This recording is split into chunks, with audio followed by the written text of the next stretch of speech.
السلام علیکم ورحمۃ اللہ وبرکاتہ۔ الحمدللہ والصلاۃ والسلام علی رسول اللہ۔ محترم ناظرین، میں ہوں آپ کا میزبان سرفراز فیضی اور آپ کا استقبال کرتا ہوں پروگرام میں جس کا نام ہے ہمیں زمیں کے مسائل پہ بات کرنی ہے۔ محترم ناظرین، زمیں کے مسائل بے شمار ہیں، سماج و معاشرے کی پریشانیاں بے شمار ہیں، اور ہمارا یہ جو پروگرام ہے اس میں ہم سماج کے ان بہت سارے مسائل پر گفتگو کرتے ہیں۔ عام طور پہ جو مسائل گفتگو کی میز پر نہیں لائے جاتے، جن پر ڈسکس نہیں ہوتا ہے، اور ان مسائل پر گفتگو کرنے کا ہمارا خاص زاویہ یہ ہوتا ہے کہ ہم دین کا علم رکھنے والے علماء کرام کے سامنے یہ مسائل رکھتے ہیں تاکہ ہم ان مسائل کا حل دین کی روشنی میں تلاش کر سکیں۔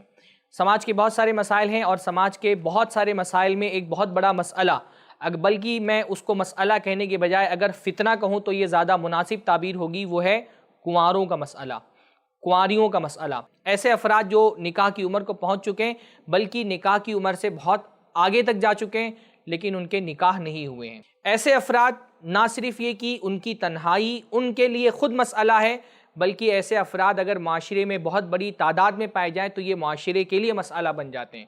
اور یہ مسئلہ محض کسی ایک پہلو سے نہیں ہوتا، بلکہ یہ مسائل بہت سارے مسائل کی ہمارے معاشرے کے اندر جڑ ہے۔ انشاءاللہ تعالی اس پروگرام میں ہم اس پر گفتگو کریں گے، کنوارگی کا مسئلہ کیا ہے، اس سے کون کون سے فتنے ہمارے معاشرے میں جنم لے رہے ہیں، اور اتنی بڑی تعداد میں کنواروں کا معاشرے میں موجود ہونا یہ کن کن فتنوں کا سبب بن رہا ہے، اس کے اسباب کیا ہیں، اس کا علاج کیا ہے، لوگ کیوں شادیاں وقت پر نہیں کر رہے ہیں، شادیوں میں تاخیر کے وجوہات کیا ہیں، اسباب کیا ہیں، کیا عذر پیش کی جاتے ہیں، اس عذر کا کیا جواب ہے۔ تو یہ ایسا موضوع ہے جس کے بہت سارے پہلو ہیں جس پر گفتگو کرنے کی ضرورت ہے۔ ہمارے بہت سارے کنوارے ناظرین اس وقت ہم کو سن رہے ہوں گے، ہماری بہت ساری بہنیں جو نکاح کی عمر کو پہنچ چکی ہیں اور تاخیر ہو رہی ہے ان کے نکاح میں، وہ اس وقت ہم کو سن رہی ہیں۔ ان کے دل کا درد بیان کرنا، عوام کے سامنے رکھنا بھی ضروری ہے، اور اس لیے ہم نے آج کے اس پروگرام میں اس موضوع کو منتخب کیا، اور ہمیشہ کی طرح ایسے علماء کا ایک پینل ہمارے سامنے اس وقت موجود ہے الحمدللہ، جو نہ صرف ہی کہ قرآن و سنت کی نصوص پر گہری نگاہ رکھتے ہیں، بلکہ معاشرے کا بھی گہرائی کے ساتھ تجزیہ کرنے اور اس کی گہرائی میں اتر کے اس کے تانے بانے کو سمجھنے، مسائل کی گہرائیوں کو سمجھنے اور ان کے علاج کو پیش کرنے کی صلاحیت رکھتے ہیں۔ میں سب سے پہلے اپنے علماء کرام کا استقبال کرتا ہوں۔ السلام علیکم ورحمۃ اللہ وبرکاتہ۔ وعلیکم السلام ورحمۃ محترم ناظرین، جیسا کہ آپ دیکھ رہے ہیں کہ اس وقت ہمارے پینل میں کچھ نئے چہرے موجود ہیں، تو اس سے پہلے کہ ہم گفتگو کا آغاز کریں ہم ان کا تعارف کرا دیتے ہیں۔ ہمارے ساتھ شیخ ڈاکٹر عبدالغفار سلفی حفظہ اللہ موجود ہیں، جنہوں نے جامعہ سلفیہ سے عالمیت اور فضیلت کی ڈگری حاصل کی ہے، لکھنؤ یونیورسٹی سے آپ نے ایم اے کیا ہے، بی ایچ یو جو بنارس کی بہت مشہور یونیورسٹی ہے وہاں سے آپ نے ڈاکٹریٹ کی ہے، پی ایچ ڈی کی ہے، اور اس وقت آپ مدرسہ احیاء السنہ بنارس کے استاذ ہیں، وہاں پر آپ اسلامیات اور عربی ادب کے استاد ہیں۔ ہماری خوش نصیبی ہے، ہمارے لیے سعادت کی بات ہے کہ شیخ اپنا قیمتی وقت نکال کر کے اسٹوڈیو میں تشریف لائے ہیں اور ہم کو موقع دے رہے ہیں اپنے علم سے استفادے کا۔ ہم آپ کے بہت بہت شکر گزار ہیں۔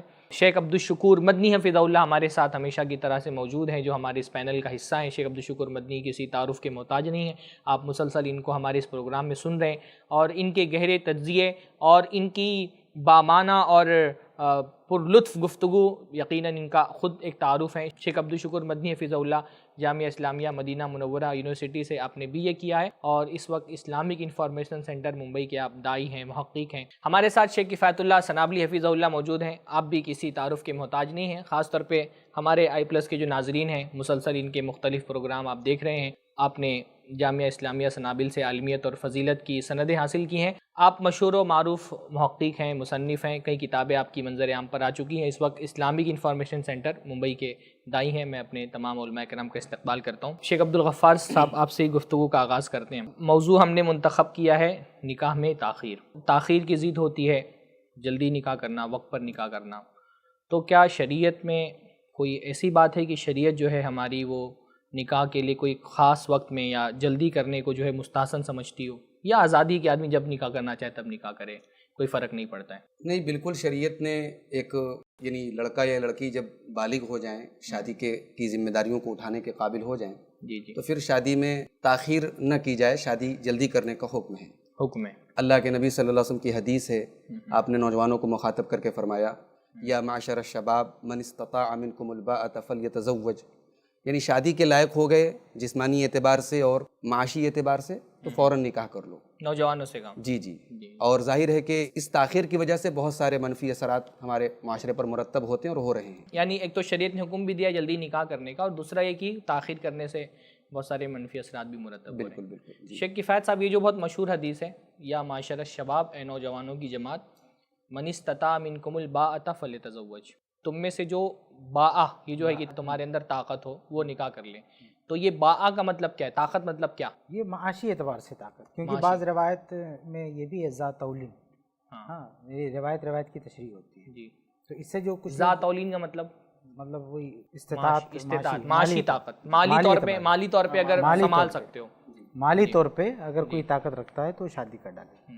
اور اس سے جو لوگ یہ مراد لیتے ہیں جسمانی اعتبار سے، وہ درست نہیں، کیونکہ آگے کا جو سیاق ہے کہ وَمَن لَّمْ يَسْتَطِعْ فَعَلَيْهِ بِالصَّوْمِ فَإِنَّهُ لَهُ وِجَاءٌ، کہ جو اس کی طاقت نہیں رکھتا ہے وہ روزہ رکھے، کیونکہ یہ اس کو کنٹرول کرے گا.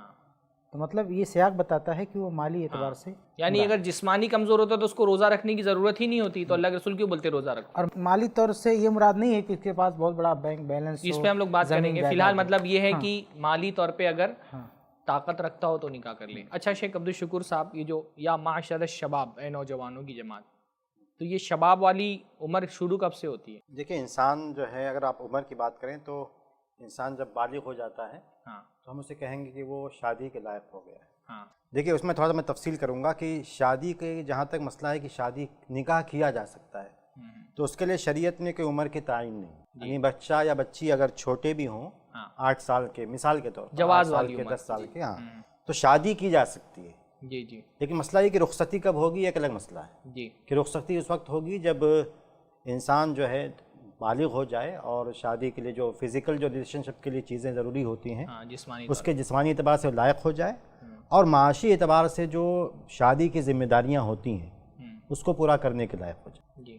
اب باقی یہ ہے کہ ہاں، اب چونکہ عام چلن یہ ہے کہ بلوغت کے بعد یہ کہا جا سکتا ہے کہ بلوغت کے بعد شادی کی جائے، اور چونکہ بلوغت کے بعد بھی انسان تھوڑا سا جسمانی اعتبار سے اس لائق ہوتا ہے، اور پھر یہ بھی دیکھنا چاہیے، اور میں یہ کہنا چاہوں گا کہ یہ دیکھنا چاہیے کہ وہ شادی کے خرچے اٹھانے کے لائق ہے کہ نہیں. شادی کے خرچے یعنی بیوی کے خرچے؟ ہاں، بیوی کے خرچے، شادی کے بھی خرچے، شادی کے بھی خرچے. شادی کا خرچہ کیا؟ مہر دینا ہے اسے اپنے، پھر ہاں ولیمہ کرنا ہے، مہر دینا ہے. اس کے علاوہ اس کے بعد اس کی زندگی کی ضروریات ہیں، بیوی آئے گی تو اس کی ضروریات بڑھ جائیں گی. اس کے نہیں، اپنا شادی کے خرچے بولا جاتا ہے تو لوگ کوئی نہیں سمجھ لے بارات لے جانا ہے اور ولیمہ اتنا.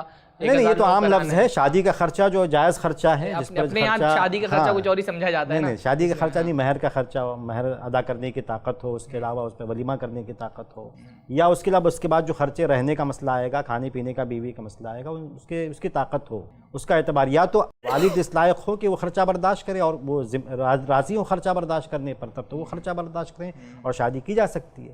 لیکن اگر والد کی مالی پوزیشن بہتر نہیں ہے یا وہ راضی نہیں ہے تو ایسی صورت میں اس کو بھی کنسیڈر کرنا چاہیے کہ لڑکا اپنے جو ہے مہر کی رقم ادا کر پائے گا، ولیمے کا خرچہ اور اس کے بعد کے خرچے. تو ان تمام باتوں کو دیکھ کر ایک ہی آدمی شادی کر سکتا ہے. اور اس میں جو ہے اصل میں میرے پاس 2 الفاظ ہیں. ایک جو اللہ کے رسول نے اس حدیث میں کہا شاب، یعنی شباب. تو یہ جو شاب کس بندے کو بول سکتے ہیں؟ مطلب کون سی عمر ہے جس میں اب بندے کو یہ کہا جاتا ہے کہ یہ شاب ہے، اس کے لیے حکم ہے یہ شادی کرنے کا. اور دوسرا لفظ جو آپ نے کہا بالغ، تو بلوغ کا تو بات سمجھ میں آتی ہے کہ بھی بالغ آدمی اس وقت ہوتا ہے جب وہ جسمانی اس کے اندر صلاحیتیں پیدا ہو جائیں، احتلام ہونے لگے، یا عورت جو ہے وہ اس کو حیض آنے لگے. لیکن شاب کا جو لفظ ہے یہ کون سی عمر سے شروع ہوتا ہے؟ یہ جیسے ہی بچپنا ختم ہوا شاب ہو جاتا ہے بندہ، بلوغت کے ساتھ شاب ہو جاتا ہے. اس کو جب بالغ ہو گیا اس کو بولیں گے یہ شاب ہے، یہ نوجوان ہے. لگ بھگ جو عمر ہوتی ہے، لگ بھگ یعنی اسے دیکھیے عام طور پر جو ہے بلوغت کی عمر جو طے کی جاتی ہے علامتوں کو چھوڑ کر وہ 15 سال. تو 15 سال کا لڑکا جوان تو ہے ہی ہے، لڑکی ہو یا لڑکا ہو جوان ہے، وہ تو وہ شاب ہے. مطلب اور عموماً جیسے انسانی عمر کے جو 3 مرحلے بیان کیے جاتے ہیں، تو بچپن کے پھر بعد جو یعنی انسان جب بالغ ہوتا ہے تو شباب کا ہی دور ہے. اس کو ایگزیکٹ کسی ہم عمر میں تو نہیں کہ ہم اپنے ناظرین کو بتانا چاہ رہے ہیں. اچھا، میں شروع میں بھی ایک بات یہ بھی جو ہے وضاحت کر دوں کہ ایک تو ہمارا خطاب جو ہے وہ ڈائریکٹ نوجوانوں سے جی کہ نوجوان جو ہے وہ شادیاں جلدی کریں، اور ایک ہمارا خطاب والدین سے بھی جن کے بچے جوان ہو چکے ہیں اور وہ ان کی وجہ سے شادی نہیں کر پا رہے، ان کے معیارات کی وجہ سے شادی نہیں کر پا رہے ہیں. تو ہم پہلے یہ دیکھ لینا کہ اللہ کے رسول نے جو کہا اے نوجوانوں کی جماعت تم شادی کر لو، تو نوجوان کون، اللہ کے رسول کے مخاطب کون لوگ ہیں، یہ واضح ہو جائے. تو یعنی جس کا بچپنا ختم ہو گیا، بالغ ہو چکا، اس کے لیے اللہ کے رسول کا حکم یہ ہے کہ وہ شادی کر لے. بلوغت ایک چیز ہے. لیکن پہلے اس میں توازن رکھنا ضروری ہے. مطلب میں یہ کہنا چاہوں گا شاید شروع میں کہ اب چونکہ میں نے معاشرے میں ایسی مثالیں بھی دیکھی ہیں جو تھوڑا سا غلط ہو جاتی ہیں کہ بچہ جوان ہوا فوراً مطالبہ شروع کر دے. تو یہ شاید ایسا بھی ہوتا ہے کہ فوراً جیسے جوان ہوا مطلب شادی کرو. اب اس کی پہلا مطالبہ اس کا شادی کرو، جبکہ اور بچے کا مطالبہ تو اس میں اور چیزیں ٹھیک، مطالبہ اس کا ٹھیک ہے لیکن اور بھی چیزیں کنسیڈر کرنا چاہیے. بھائی ہم صورتحال کیا ہے، مطلب صورتحال کیا ہے، تعلیم کا مسئلہ اور چیزیں بات وہ آئے گی. ابھی انشاءاللہ آگے آئے گی. پہلے ایک حکم سمجھ میں آ جائے نا کہ حکم کیا ہے، پھر اس کے بعد استثناءات کیا ہے، اس میں کون کون سی. نہیں، میں صرف اتنا کہنا چاہتا ہوں کہ اس کو بنیاد بنا کر نوجوان ایک دم جو ہے والدین کو مجبور نہ کر دیں کہ اب 13 سال کا ہوں 14 سال کا ہوں اور جوان ہو گیا. ریئر ہوتا ہے. نہیں ابھی کیس آیا اس لیے میں کہہ رہا ہوں. ارے یہاں بیچارے 30 سال والوں کو جو ہے وہ کنونس کرنا پڑ رہا ہے کہ ہماری شادی کریں. کبھی ایک پہلو پر توجہ دینے کا مطلب دوسرے پہلو کو ڈینائی کرنا نہیں ہے. دوسرا پہلو دوسرا پہلو ہے. یہ بہت اہم بات ہے کہ دو چیزیں آ گئیں، ایک تو بالغ ہو جائے اور دوسرا یہ کہ پھر وہ مالی استطاعت اس کے اندر ہو. یعنی دو چیزیں آ گئی حدیث کے اندر. اچھا ویسے بالغ ہونے کا مطلب بھی تو یہی ہوتا ہے نا کہ وہ نکاح کی عمر کو پہنچ گیا ہے. جو حتی اذا بلغ النکاح جو قرآن کی آیت ہے کہ اب یہ نکاح کی عمر کو، بلغہ مطلب ہوتا ہے پہنچنا، بالغ مطلب جو پہنچ گئے. تو بالغ ہونے کا مطلب یہ ہوتا ہے کہ وہ نکاح کی عمر کو پہنچ چکا ہے، اس کے جسمانی تقاضے پورے شروع ہیں. تو یعنی نکاح کی صحیح عمر یہی. بعض ایک تجربہ مجھ کو یہ ہوا نا کہ بہت سارے لوگوں نے مجھ سے سوال کیا کہ نکاح کی صحیح عمر کیا ہے. کیونکہ بہت سارے لوگ علماء سے پوچھتے ہیں کہ بھائی جب یہ کہا جاتا ہے وقت پر نکاح کرو تو پوچھا جاتا ہے کہ کون سا وقت مطلب کیا، کس وقت میں نکاح کرے تو صحیح عمر ہے.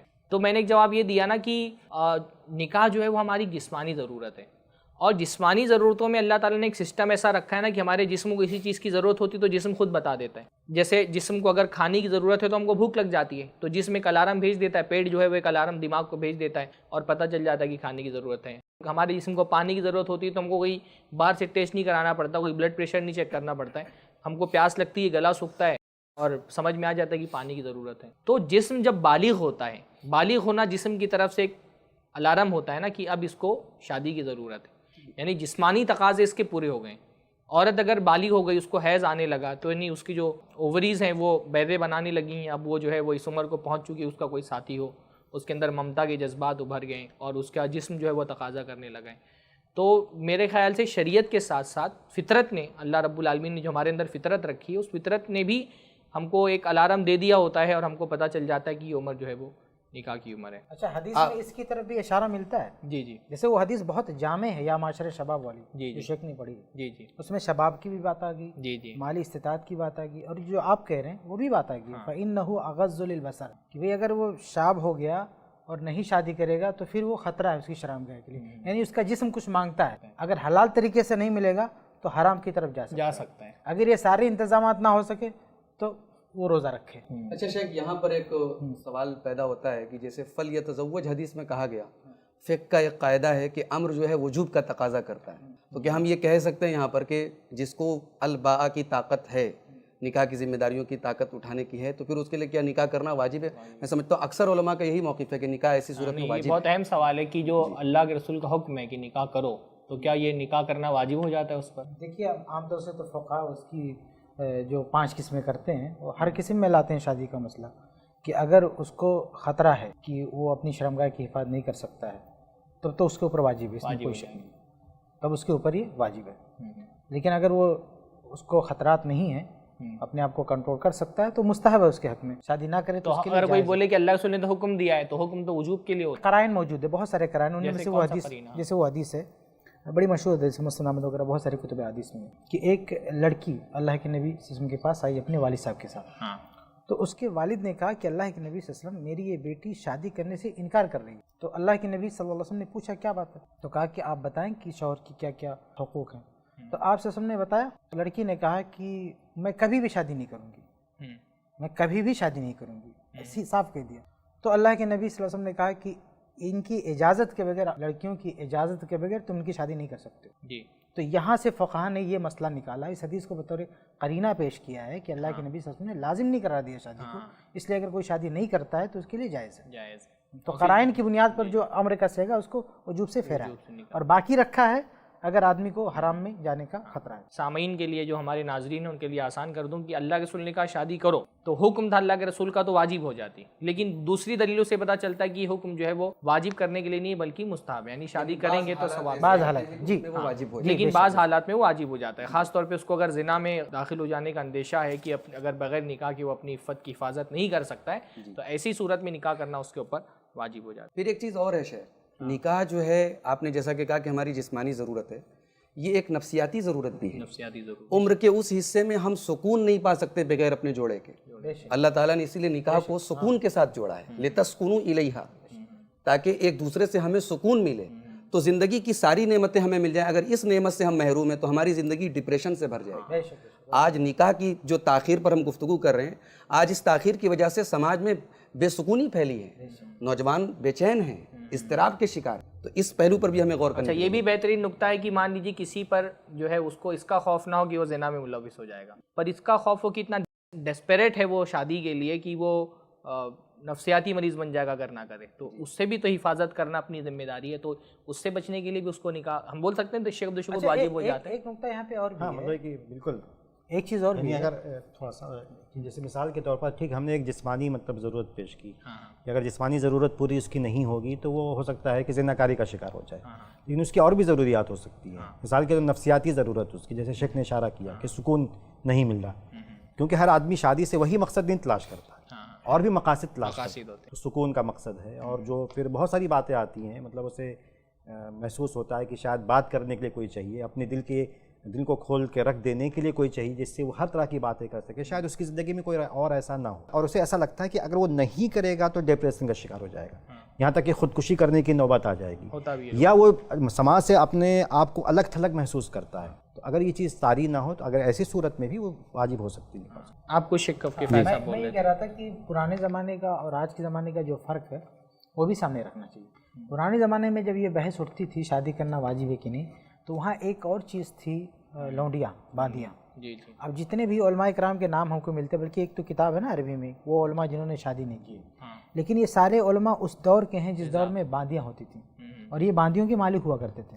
تو یہ آج جب ہم کہتے ہیں کہ فلاں عالم نے شادی نہیں کیا، تو آج کے معاشرے کے ذہن میں کیا آتا ہے کہ وہ بغیر عورت کے رہتے تھے، ایسا نہیں ہے، جسمانی ضرورت نہیں پوری، تو اس زمانے میں تو باندیاں کافی حد تک ان کی جو جسمانی ضرورتیں ہیں پوری ہو جاتی تھیں۔ پھر ایک چیز یہ بھی ہے شیخ کہ باندیوں کے ذریعے ضرورت پوری ہو جاتی تھی، پھر وہ ماحول پاکیزہ تھا، وہاں ایسی بے حیائی نہیں تھی، ایسی بے پردگی نہیں تھی، جنسی جذبات کو بھڑکانے والی اتنی چیزیں نہیں تھیں۔ آج یہ تمام اسباب و عوامل ہے، اور اس کے بعد بھی اگر ہم جائز راستے بند کر دیں گے تو ناجائز راستے کھل جائیں گے، اس لیے آج اور زیادہ ضرورت ہے۔ آج شادی دو چیزیں ہو گئی، ایک تو ہو گیا کہ بھائی اس کو زنا سے بچانا ہے، دوسرا یہ یعنی کہ تو جسمانی ضرورت، ایک اس کی نفسیاتی ضرورت۔ ابھی نفسیاتی ضرورت پر ایک بات مجھے یاد ہے کہ قومی ضرورت، ایک ملی ضرورت بھی تو شادی ہے، یعنی شادی جو ہے وہ امت میں اضافے کا باعث ہے، کثرت کا باعث ہے، اس لیے تو اللہ رسول نے فرمایا کہ تزوجوا الودود الولود فإنی مکاثر بکم الامم، کہ زیادہ محبت کرنے والی اور زیادہ بچے دینے والی عورتوں سے شادی کرو کیونکہ میں تمہاری کثرت پہ فخر کروں گا قیامت کے دن۔ تو ظاہر سی بات ہے اگر کسی قوم میں شادی کا رجحان ختم ہو جائے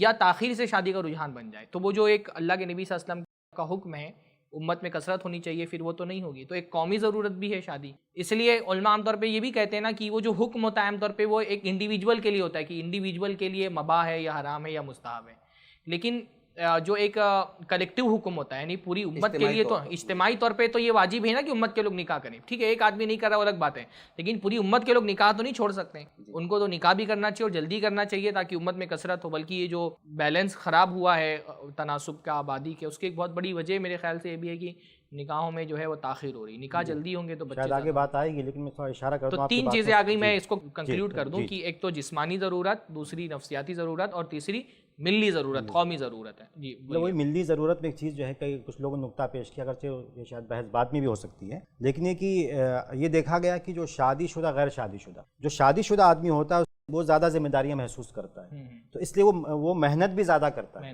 تو معاشی اعتبار سے بھی وہ سماج کو مضبوط زیادہ کرتا ہے، معاشی ضرورت۔ تو اگر اوور آل دیکھیں پورے سماج کو تو اس کا مطلب یہ ہوگا کہ سماج کو معاشی اعتبار سے فائدہ زیادہ ہوگا شادی شدہ لوگوں سے۔ ٹھیک ہے وہ اپنے بچوں کے لیے کرتا ہے، اپنی بیوی کے لیے کرتا ہے، لیکن لیکن اس راستے سے وہ پورے سماج کو فائدہ جی پہنچا. وہ پروڈکٹ کر رہا ہے کچھ نا. جیسے گاڑی چلانے والا گاڑی بھی چلا رہا ہے تو وہ اپنے بال بچوں کے لیے کما رہا ہے, لیکن ایک سروس بھی تو معاشرے کو فراہم کر رہا ہے. ایک نائی ہے وہ بال ہی بنا رہا ہے تو ٹھیک ہے وہ اپنے بال بچوں کے لیے بنا رہا ہے, پر ایک سروس بھی تو فراہم کر رہا ہے وہ. تو ہر جو ہے کام کرنے والا اصل میں معاشرے کو کچھ نہ کچھ دے رہا ہوتا ہے, گرچہ اس کے بدلے میں وہ مال اس سے حاصل. اس تعلق سے جو مشہور حدیث تو ہے, یہ یعنی ایک تو تیسری چوتھی چیز یہ ہو گئی معاشی ضرورت. بہت مشہور جو ہے حدیث ہے, صحیح حدیث ہے کہ اللہ کے رسول تھے اور صحابہ کرام موجود تھے, بہت مشہور حدیث ہے.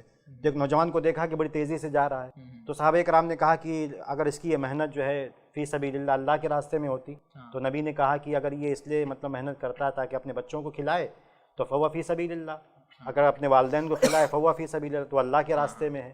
اور اس لیے محنت کرتا ہے تاکہ اپنے آپ کو لوگوں کے سامنے ہاتھ پھیلانے سے بچائے, تو وہ اللہ کے راستے میں ہے. تو اس کی مطلب بڑی اہمیت ہے کہ انسان, اور یہ چیز عام طور پر شادی کے بعد زیادہ پیدا ہوتی ہے کہ شادی کے بعد انسان سنجیدہ زیادہ ہوتا ہے. اور یہ مشاہدہ ہے اپنا نا. آپ دیکھیں جو نوجوان ہمارے کنوارے ہوتے ہیں وہ بالکل کھلندر طبیعت کے اور لاؤبالی مزاج کے ہوتے ہیں, بلکہ اور جیسے مطلب اب اس سے زیادہ اتنا ہوتا ہے کہ اتنا کما لیں ہم کہ ہمارے برانڈڈ جوتے, ہمارا چشمہ, کپڑے, اس سے آگے کی فکر ہی نہیں ہوتی ہے. لیکن جب شادی ہو جاتی ہے, شادی کے 2 سال بعد آدمی اپنے آپ سے بے پرواہ ہو جاتا ہے. عید کے موقع کا خاص طور پہ مجھے ذہن میں آتا ہے کہ شادی سے پہلے جو عیدیں آتی ہیں اس میں آدمی, کنوارے آدمی کے لیے تو بس مجھے یہ کپڑے پہننا ہے, ایسا چشمہ لینا ہے, یہ اسٹائل میں بال کٹوانے ہیں, یہ جوتے پہننے ہیں, ایسی گھڑی پہننی ہے. اور شادی ہوئی 2 سال کے بعد آدمی کو لگتا ہے صرف بچوں اور بیوی کی عید ہی میری عید ہے. وہ اپنا بھول جاتا ہے سب کچھ. 2 سال کے اندر وہ اپنا بھول جاتا ہے کہ میری بھی عید کسی زمانے میری عید بھی عید ہوا کرتی تھی. پھر اس کی ساری فکر مندی جو ہے وہ, یعنی ایک ذمہ داری کا احساس پیدا ہوتا ہے نا. اور پھر وہ جگہ گھر والوں کی ذمہ داری کا احساس پیدا ہوگا تو پھر وہ ذمہ داری, قومی ذمہ داری, دینی ذمہ داری. شیخ, ذمہ داری کے احساس کی آپ نے بات کہی, میں نے تو یہ تک مشاہدہ کیا ہے کہ لوگ کار چلاتے ہیں, گاڑی چلاتے ہیں, تو شادی کے پہلے کی ان کی اسپیڈ اور چلانے کا انداز اور ہوتا ہے اور شادی کے بعد اور ہوتا ہے. بالکل اس پہ بھی فرق پڑ جاتا ہے. یہ جو روڈ ریج کے معاملات ہوتے ہیں نا, اس میں دیکھیں گے کہ وہ کنوارے ہی زیادہ رہتے ہیں. ایکسیڈنٹ وغیرہ زیادہ کنواروں کے ہوتے ہیں. بلکہ میرے خیال سے پرسنٹیج ہے, آپ اس کو اگر تحقیق کریں گے نا تو پرسنٹیج میں یہ بات نکلے گی کہ اکثر جو تناسب ہے روڈ کے حادثات میں وفات کا, اس میں کنوارے زیادہ ہیں. کنوارے آدمی کو اپنی زندگی کی فکر نہیں ہوتی ہے بہت زیادہ, لیکن پھر رہا ہوتا تو بھی کہتا بھائی میں بال بچوں والا وہاں سنبھال کر کے چلاؤں. یعنی ایک ذمہ داری کا احساس بھی نکاح کے ساتھ پیدا ہوتا ہے. ایک اور چیز ہے کہ دیکھیے ہم سب کو اللہ تعالیٰ نے اپنی عبادت کے لیے پیدا کیا, اور عبادت میں عمر کا جو سب سے اہم مرحلہ ہوتا ہے عبادت کے لیے وہ جوانی ہے. بخاری کی حدیث ہے کہ 7 قسم کے لوگ اللہ کے سائے میں ہوں گے, اللہ کے عرش کے سائے میں ہوں گے. انہیں میں شاب النشا فی عبادت کرے. تو جیسے ہی آدمی جوان ہوتا ہے اس کو جہاں اور ساری ذمہ داریاں ہوتی ہیں, اپنی عبادت کو بھی مضبوط کرنے کی ذمہ داری ہوتی ہے تاکہ اس گروہ میں شامل ہو سکے. اور اس میں عورت اس کے لیے, بیوی اس کے لیے بہت زیادہ معاون ہوتی ہے ہر اعتبار سے. ایک تو جیسا شیخ نے کہا پرسکون ہو جاتا ہے, تو اس کا اثر عبادت پہ بھی پڑتا ہے. اس کے علاوہ دیکھیے کتنی ساری حدیثیں ہیں کہ میاں بیوی ایک دوسرے کا تعاون کرے عبادت میں, وہ سو جائے تو وہ جگہ ہے, وہ سو جائے تو وہ جگہ ہے. اس کے علاوہ ایک فیملی جو ملتی ہے تو اس میں بھی عبادت کا ایک سیٹ اپ بنتا ہے. ابو ہریرہ رضی اللہ عنہ کی جو روایت ہے نا کہ ان کے گھر میں رات بھر میں ہمیشہ کوئی نہ کوئی جگ رہا ہوتا تھا. ایک ٹائم ہوتا تھا بچوں کے جاگنے کا, پھر ایک ٹائم میں وہ خود جاگتے تھے, ایک ٹائم میں ان کی بیوی جاگتی تھی. تو باری باری ایسے ہر کوئی جاگ رہا ہوتا ہے. تو یہ سیٹ اپ عبادت کا تبھی بنتا ہے جب پوری ایک فیملی ہو, شادی ہو, فیملی ہو, بچے ہوں.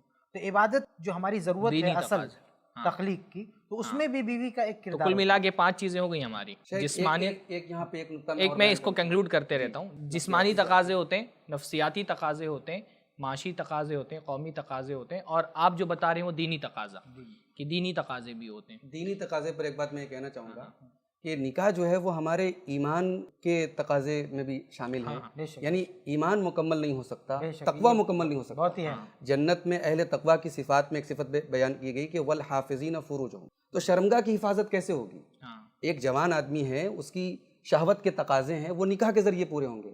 اب آپ یہ تقاضا پورا نہیں کر رہے ہیں تو وہ الحافظین فروجہم میں وہ آ ہی نہیں سکتا. تو یہ ہماری ایمانی ضرورت ہے. یہ ایک طرح سے جو ہے وہ اللہ کے رسول کی تو حدیث ہی ہے, اذا تزوج العبد فقد استکمل نصف الدین. جب بندہ نکاح کرتا ہے تو اس کا نصف دین مکمل ہو جاتا ہے. آپ نے جو ایک بات کہی تھی نا شیخ عبدالشکور صاحب, آپ نے جو ایک بات کہی نا معاشی جو تقاضے ہوتے ہیں, اور اس کے ساتھ ایک جو یہ بات ہے نا نوجوانوں کا جو والی پن ہوتا ہے, اس میں مجھے ایک چیز یہ سمجھ میں آ رہی ہے نا کہ ایک جو تخلیقی صلاحیت درکار ہوتی ہے انسان کے اندر, وہ تخلیقی صلاحیت بہت ساری چیزوں سے فراغت کے بعد آتی ہے.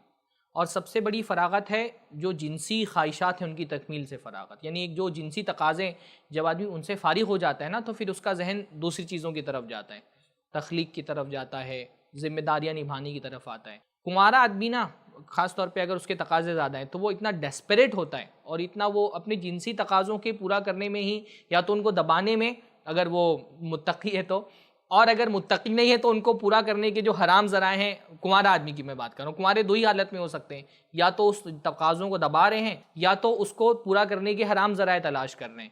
تو ان دونوں صورتوں میں نا وہ جو ہے اتنا زیادہ جنسیات میں اتنا ڈپریشن اور اتنا ڈیسپریٹ ہوتا ہے کہ پھر وہ جو اس کی صلاحیتیں جو مثبت چیزوں میں خرچ ہو سکتی تھی وہاں جا ہی نہیں رہی ہیں، اسی پہ لگا ہوا ہے بیچارہ وہ، یعنی اس کے ذہن میں مسلسل جو ہے شہوت ہی اس کی سوار ہے. تو شہوت اگر اس کے دماغ کو ایسا جکڑ کر کے رکھتی کہ وہ دماغ کسی مثبت سرگرمی میں صرف ہی نہیں ہو رہا ہے. یہ الگ بات ہے، بہت سارے شادی شدہ لوگوں کے ساتھ بھی یہ ہوتا ہوگا، اس پہ تو ہم لوگوں نے دوسری شادی والے موضوع پر گفتگو کی ہے، لیکن کم از کم یہ تو ہوتا ہے نا کہ ایک شادی ہو گئی تو آدمی کا ذہن اس کو اپنی تکمیل کے لیے ایک جگہ مل جاتی ہے تو پھر وہ ان چیزوں سے آزاد ہو کر کے بہت ساری مثبت چیزوں میں اپنے دماغ کو لگا سکتا ہے. اور اگر اسی میں لگا ہوا ہے، وہ صبح شام شادی کا ہی سوچ رہا ہے، صبح شام بدکاری کا ہی سوچ رہا ہے، اس کے شہوت نے ایسی زنجیریں ڈالی ہوئی اس کے دماغ میں کہ پھر اس کے آگے کچھ اس کی سوچ ہی نہیں آ رہی ہے. تو جو تخلیقی تقاضے بھی ہیں معاشرے میں، مثبت سرگرمیاں نوجوان اس وقت انجام دیں گے جب وہ اس سے بے فکر ہو جائیں گے. گویا ہم یہ کہہ سکتے ہیں جی، بلکہ سماج اس کو دیکھتا بھی ہے جی جی کہ اگر کسی نوکری کے لیے یا کسی کام کے لیے اگر کوئی آدمی امیدوار آتا ہے تو بعض دفعہ آدمی یہ بھی دیکھتا ہے کہ یہ شادی شدہ ہے یا غیر شادی شدہ ہے. بہت سارے کام ایسے ہوتے ہیں، ٹھیک ایسا ہو سکتا ہے کہ غیر شادی شدہ سے لیے جائیں، لیکن بہت سارے کام ایسے ہوتے ہیں جس میں آدمی دیکھتا ہے کہ شادی شدہ ہے تو زیادہ ٹھیک ہے، مناسب ہمارے لیے، کیونکہ زیادہ وہ دلجوئی سے یکسوئی سے کام کرے گا، محنت سے کام کرے گا، ذمہ داری کا احساس کرے گا. یہ تمام باتیں عام طور پر جیسا آپ نے کہا کہ نوجوان میں تھوڑا سا لاوالی پن ہوتا ہے کنواروں میں، تو وہ بات جو ہے شادی شدہ میں نہیں ہوتی، اس لیے جیسے آپ سماج بھی اس کو تھوڑا ترجیح دے گا. خطیب کا ہی معاملہ لیں، خطیب اگر کنوارا ہے تو وہ کیا تربیت کرے گا اپنے، مطلب اپنے سامعین کی کیا تربیت کرے گا؟ ٹھیک ہے تقریریں یاد کر کے سنا دے گا، پر وہ تو ابھی ان مسائل سے گزرا ہی نہیں جو اس کے سامعین بیشتر تعداد میں جن مسائل سے گزر رہے ہیں، تو وہ کیسے ان کی تربیت کرے گا؟ اس لیے عام طور پہ امامت کے لیے بہت ساری جگہوں پر جو ویکنسیز نکلتی ہیں تو اس میں لکھا ہوتا ہے کہ شادی شدہ آدمی، جگرچہ ہمارے یہاں اماموں کو جو ہے وہ کنواروں کی طرح رکھا جاتا ہے، انتظام تو بیوی کا کیا نہیں جاتا، لیکن شرطیں تو لگائی جاتی ہیں کہ شادی شدہ ہو امام. وقت ہمارا ختم ہو چکا ہے، موضوع بہت ہے، انشاءاللہ اس پہ ہم گفتگو کریں گے. محترم ناظرین، گفتگو ہو رہی ہے نکاح وقت پر کرنے کے حوالے سے اور اس کی تاخیر کے کیا نقصانات ہیں، وقت پر نکاح کرنے کے کیا فوائد ہیں. ہم نے شروع میں کہا تھا یہ موضوع بہت وسیع ہے اور گفتگو کرنے کے بہت سارے پہلو ہیں جس پر انشاءاللہ تعالی ہم آئندہ بھی اپنے کئی ایپیسوڈز میں گفتگو کریں گے. فی الحال آپ سے اجازت چاہتے ہیں. آپ میں سے جو حضرات ہم کو سوشل میڈیا کے کسی پلیٹ فارم پر دیکھ رہے ہیں ان سے گزارش ہے کہ اس گفتگو کو آگے بڑھائیں. کنواروں کا مسئلہ بہت سنگین مسئلہ ہے، اس کی بہت ساری خرابیاں کنوارگی کی وجہ سے اور اس فینومینا کی وجہ سے جنم لے رہی ہیں. جہاں ہم یہ سوچتے ہیں کہ نکاح تاخیر سے ہو، کریئر بنا لیں اس کے بعد نکاح کریں، تعلیم مکمل کر لیں اس کے بعد نکاح کریں، اس سے بہت سارے معاشرے میں مسائل جنم لے رہے ہیں.